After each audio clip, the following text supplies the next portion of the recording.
Let me end with the title. Let me start with what I think it looks like. So I think that the primary problem, the challenge in the economy that we've had here for most of my life, is that it's just very hard for people, working people, to get by here. And so a lot of people, I'm sure we've all had this experience, relatives, friends we grew up with, don't come back here because they can't make it. They can't find a school for their kids that is satisfactory for them. And also just doesn't, the economics just don't add up for a lot of working middle class people, meaning that the cost of the basic things that people need, like housing and healthcare, have gone up literally hundreds of percent.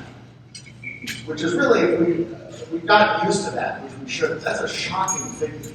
Hundreds of percent over the last few decades. And wages have stayed for working people essentially the same. And those two things just don't meet, they don't add up. So for most people, they just can't get by. And so I think the number one thing we need to do to make this economy work and thrive for people is to make this a place where people can get by. And so that means what I'll do is raise the minimum wage to $19 an hour and put more money in people's pockets. And we'll lower the cost of basic things like housing and health care. So housing, we're going to build tens of thousands of truly affordable homes.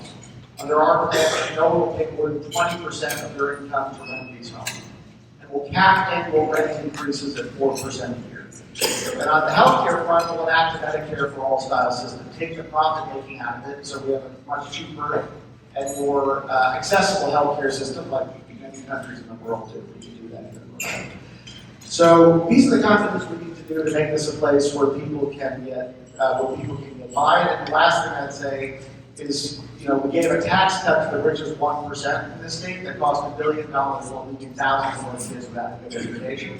So I've raised taxes on the richest 1%, people making over $450,000 a year, and invest in our schools, smaller classes, raise the starting salaries of teachers, and give them a good education. I think we do those things, people are going to want to come here, they're going to want to work here, they're going to want to make a life here, and raise their family here.